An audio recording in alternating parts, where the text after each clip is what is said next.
ఆ యొక్క సంస్థ యొక్క ఫౌండర్ ఆయన ఆలోచన నుంచి పుట్టింది. ఒక హిందూ కూడా ఆలోచించలేనటువంటి ఆలోచనలు చేసి గోమాతకి శ్మశానం కావాలి అంత్యక్రియలు చేసే నిమిత్తం అని ఉద్యమించి తిరిగినటువంటి మహానుభావుడు, గొప్ప హిందూ హృదయం కలిగినటువంటి మా సోదరులైనటువంటి ఇనాయత్ అలీ బాక్రీ గారు. ఎవరికి గొప్ప హిందూ హృదయం ఉందో వారికి గొప్ప ముస్లిం హృదయం ఉంటుంది, ఎవరికి గొప్ప ముస్లిం హృదయం ఉందో వారికి హిందూ హృదయం, క్రైస్తవ హృదయం ఉంటుంది. అన్ని మతాల్లోని గొప్ప విలువలు ఒకటే విషయం చెప్తాయి. కాబట్టి ఇనాయత్ అలీ బాక్రీ గారిని ప్రసంగించవలసి కోరుతున్నాను. వారే మా కోట, మా బలం. అందరికీ नमस्कार।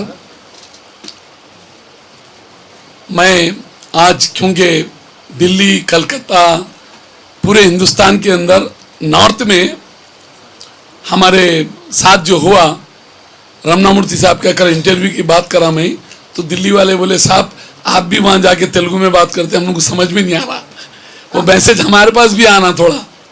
तो मैं बोला नहीं, आपके मैं जा रहा हूँ, बात करूँगा मैं। सब में बड़ी बात यह है, हिंदुस्तानी गौ रक्षा सेवा जो समिति है, ये समिति के प्रेसिडेंट की हैसियत से मैं प्रेजेंट सीएम से, डायरेक्टर जनरल ऑफ पुलिस से कहूँगा, अब तक के एज ऑन टुडे, कल अटैक हुआ, अब तक के एफआईआर का नंबर, एफआईआर लोड नहीं हुआ। अगर ये एफआईआर आज रात तक लोड नहीं हुआ, हम पूरे के पूरे कल पीएस पे जाके धरना देंगे, क्योंकि फर्स्ट एफआईआर होगा तो ही ऐसे लोगों को फेस करने के लिए वो होगा।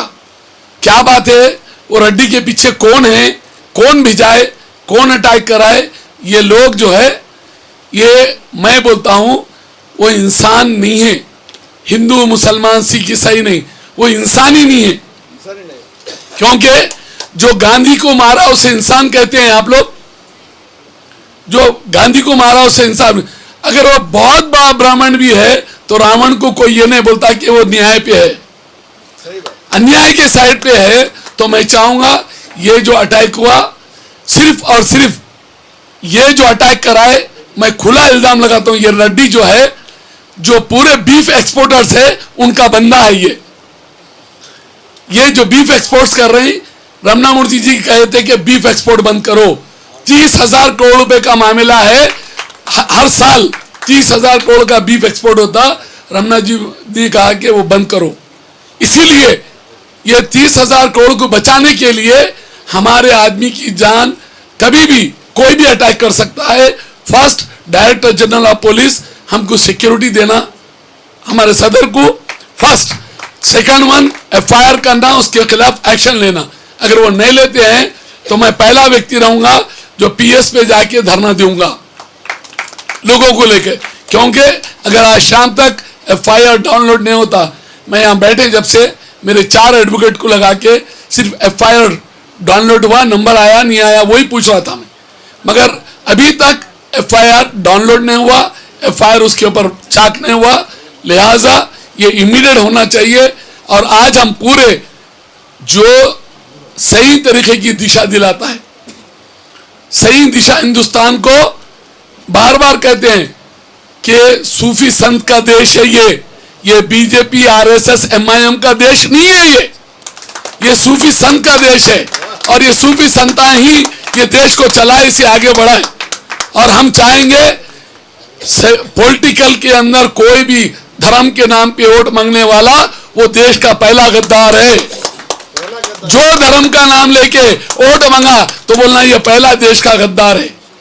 राम के नाम पे या रहीम के नाम पे वोट नहीं चलेगा। डेवलपमेंट के नाम पे वोट मांगो, हम साथ है। देश की तरक्की के नाम पे मांगो, हम साथ है। देशद्रोही के नाम पे राम का दामन पकड़ के या रहीम का दामन पकड़ के अगर तुम वोट मांगेंगे, तुम देश के गद्दार है। पहले लोगों को सीली पे चढ़ाना चाहिए। हम चाहेंगे ऐसा देश, जो हमारे सूफी संतों ने इस देश को देश बनाया, वो देश को आगे लेके चलना है, यही कहूंगा।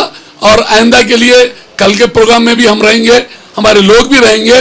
और कल अगर नहीं होता है, कल हम किसी भी तरीके से कल 11 बजे अगर एफआईआर डाउनलोड नहीं होता है तो मैं डायरेक्टर जनरल ऑफ पुलिस को भी ये डायरेक्टली वार्न कर रहा हूं।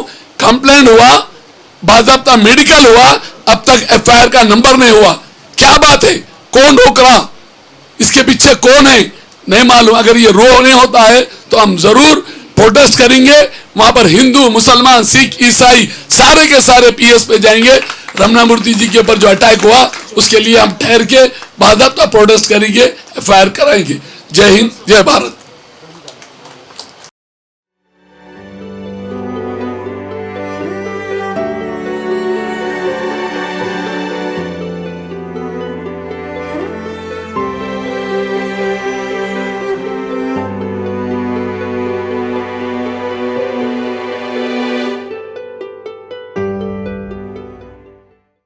మీ ఆలోచనల్ని మరింత సంపద్వంతం చేయగల ఈ పుస్తకాల్ని మీరు చదివారా? ప్రతులకు జై భారత్ పబ్లికేషన్స్ 9848030089.